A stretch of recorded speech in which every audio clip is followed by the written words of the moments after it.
3, 2, 1.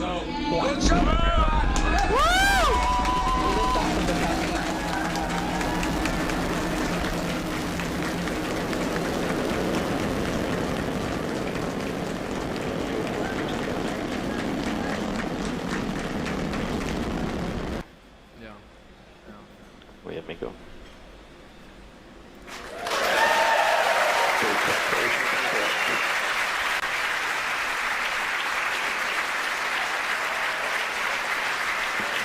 And as you just saw, we had a successful main engine cutoff, stage separation, as well as ignition of that second stage engine. And there goes that fairing. And there you can see all 64 of those satellites on stage 2 headed to sun synchronous orbit.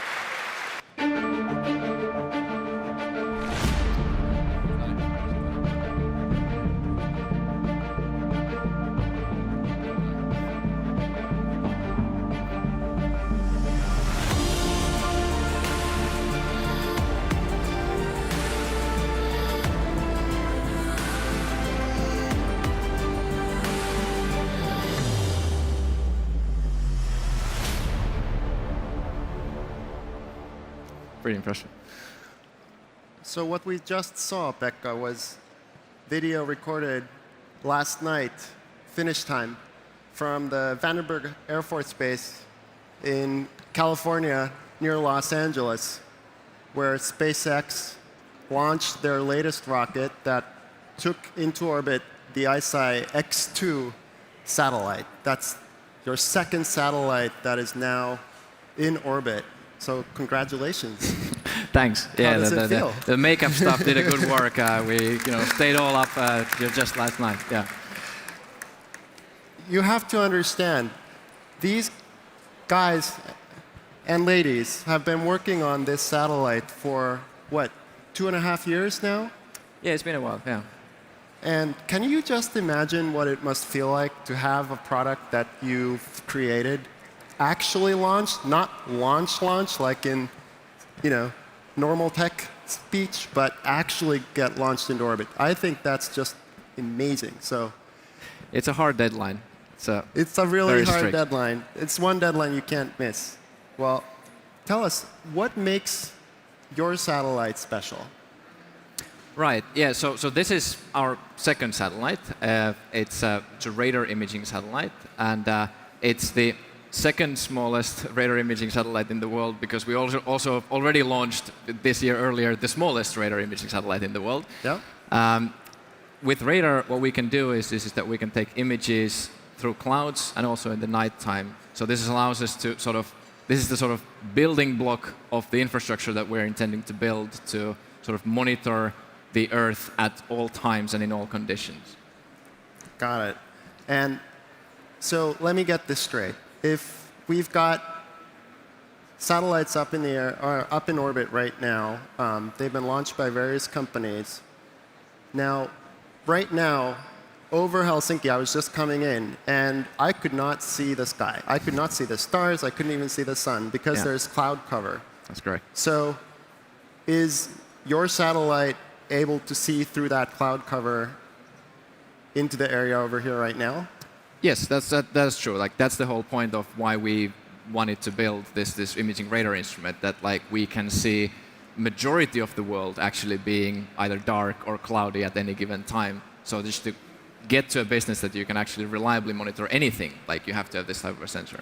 And this hasn't existed before. Right. I mean, this sensor has existed before as technology. What we made, what makes us, our thing very special and very hard to do is that we did it at 100-fold smaller mass and cost than anybody else has done before. So, and again, why we decided that we want to do this ourselves, sort of again, if you will, was just that if you want to run a commercial business doing really rapid monitoring, you're going to need a lot of satellites, and there was just no way we were going to close a business model with satellite unit that's going to cost hundreds of millions each. So we got ourselves, a really kick-ass engineering team, and it just, set on this challenge that, effectively was deemed to be impossible, and spent a couple of years on it, and now we have the good building block to start scaling up our business. Yeah. Well, let's talk about your founder story a little bit. So I'm going to just preface this by saying that in 2015, a good friend of mine, Petteri Koponen from Lifeline Ventures, actually my former co-founder, mentioned to me that he had met a couple of really interesting young students at the Aalto University of Radio Science and Technology who had a somewhat odd idea, and he recommended that I should probably talk to them. And so I remember we met on Boulevardi. I was there. I was briefly visiting town with my friend O Malik from True Ventures, and we had lunch with you guys. That's true. Yeah, that was our first encounter with the sort of Silicon Valley venture capitalist. It was a bit of a weird meeting. And so you were both students at the Aalto University, and I think you're still both students, right? Have you graduated yet? We haven't graduated. It's a bit ambiguous whether I'm still a student or not, but yeah. Yeah. One day. One day. Okay. Well, something to look forward to as you keep launching. So, well, I can say that from that conversation, two things were apparent. I remember talking with Ohm and saying, well, what did you think? And he said, I don't know. And I said, you know what? I think they're going to do it. And it was pretty much on the spot that we made the investment decision, and True Ventures led your seed round. That was back in 2015. Yeah, that's correct. And now, this year, you raised, I think, about 29 million euros. That's about $36 million.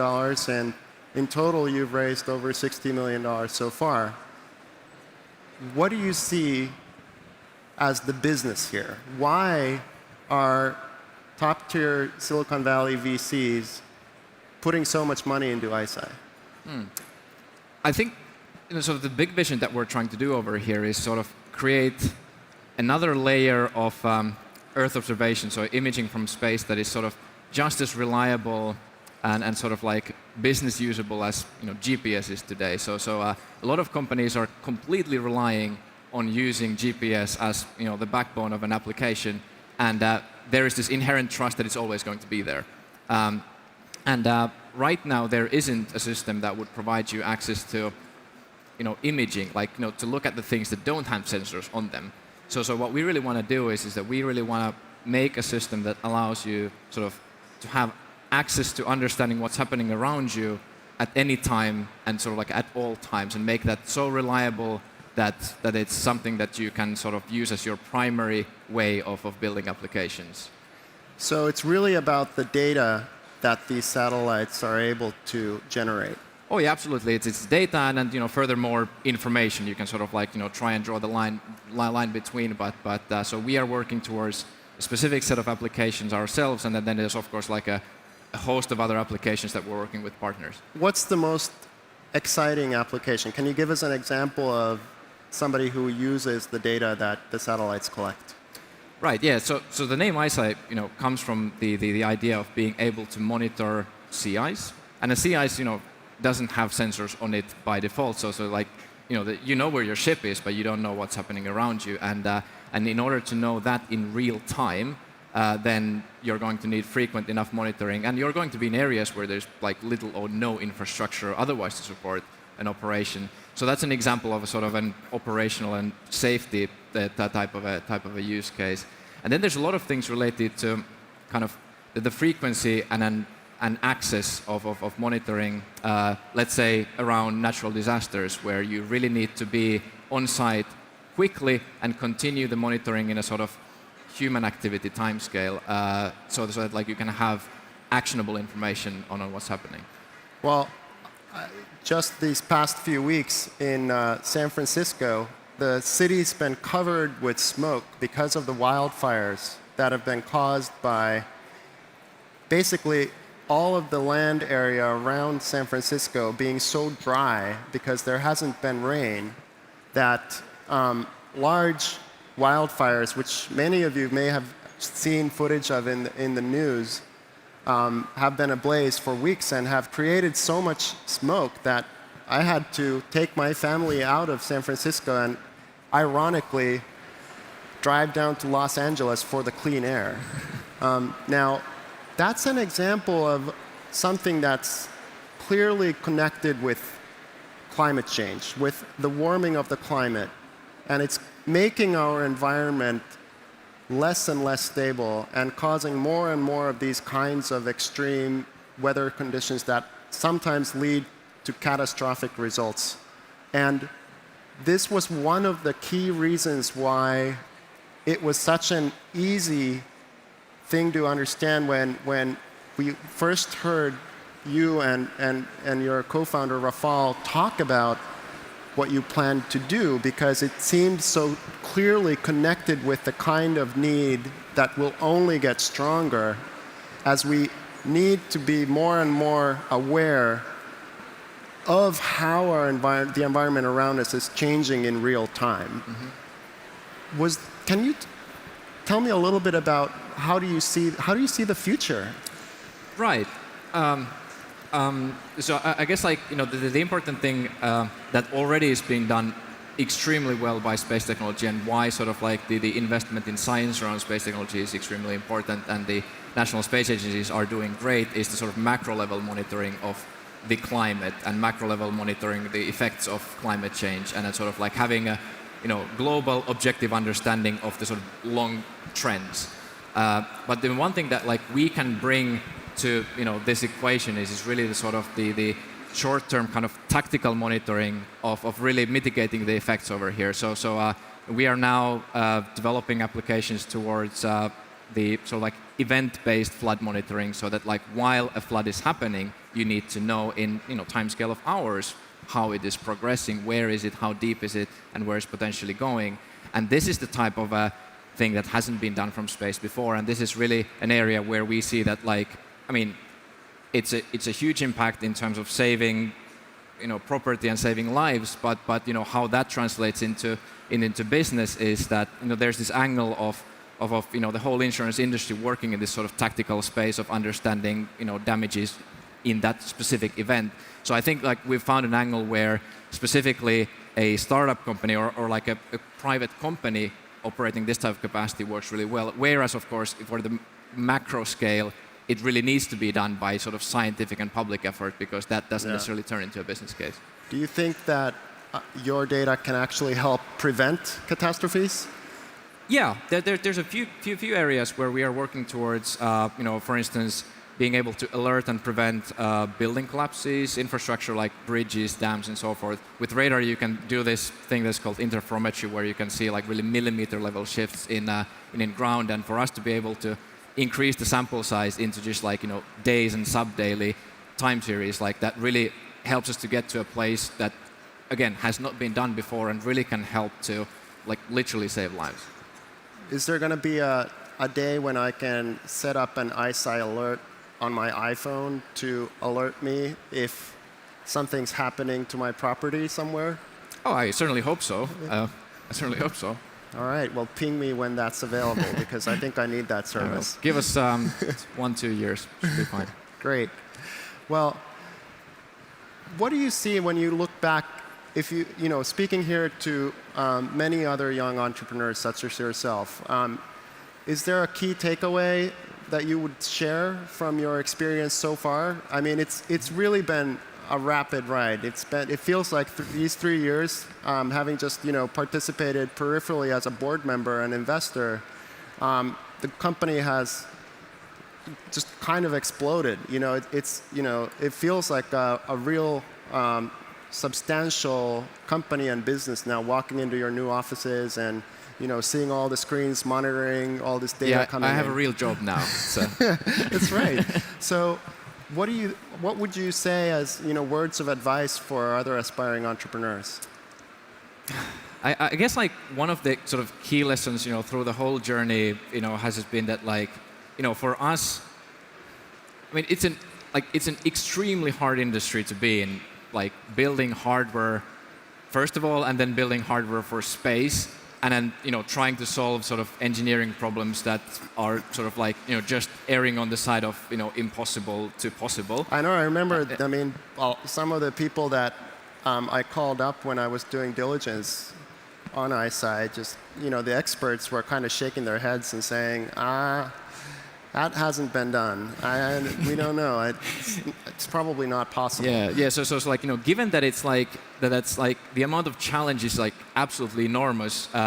Like the one thing that of course carries you forward at all times is that you're doing something that you really, really, really want to do, and that you're really passionate about. In a sense that for a lot of our team, like they are extremely good at the specific area of technology or space technology as a whole, and they really want to do that.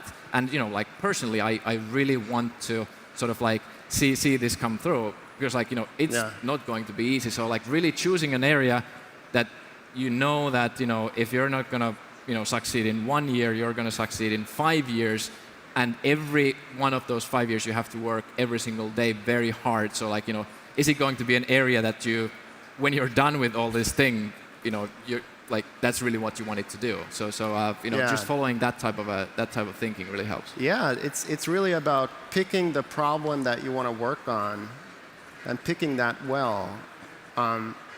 If you think back now, before you started ICEYE, you worked on a satellite at the university as a student, the Alta 1, which is actually now also in orbit, and that's a small, tiny little CubeSat. Yeah. Did you already know at that time that you wanted to found a satellite company?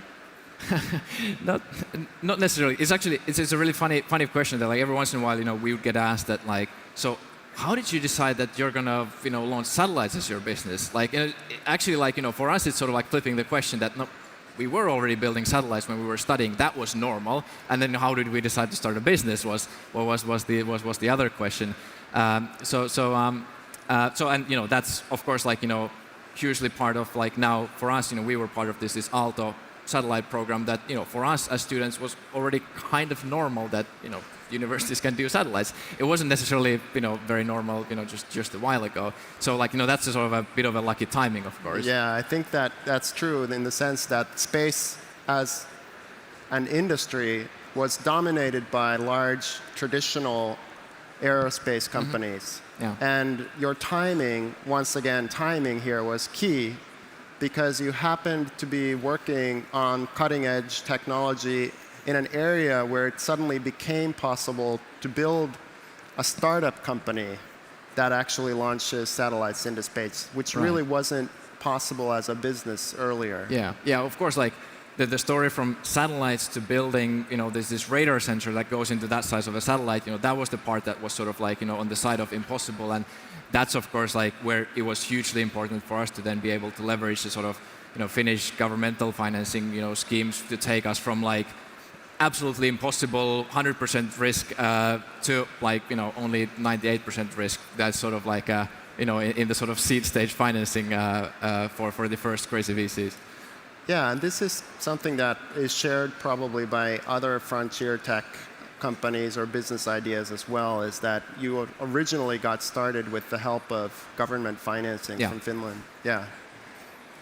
Okay, well, the future seems bright for space. Yeah, there's still quite a lot of work to do, but I think. What's the next step for you? What's going to happen after this? So this X2, like what makes that special is that now it has every single one of the technologies that we need to build the full constellation, gets demonstrated within this mission. So there's going to be more satellites going up. So from there on out, there's going to be more satellites. Of course, every single one will be better than the previous one because we're also an engineering company. Yeah. But really, we're scaling to tens of satellites, and that's really where we become, the fastest, most frequent, most objective provider of data, and then towards all these applications that really are the exciting pieces. So the next couple of years will be extremely exciting for us. So next step is probably also then attracting great engineers and companies who want to build applications on top of the data that you provide. Yeah. All right. Well, that's hopefully true. there Unique are a few data of those sets in the audience. available. Talk to us. Okay. Thanks, Pekka. All right. Thanks a lot. Thanks.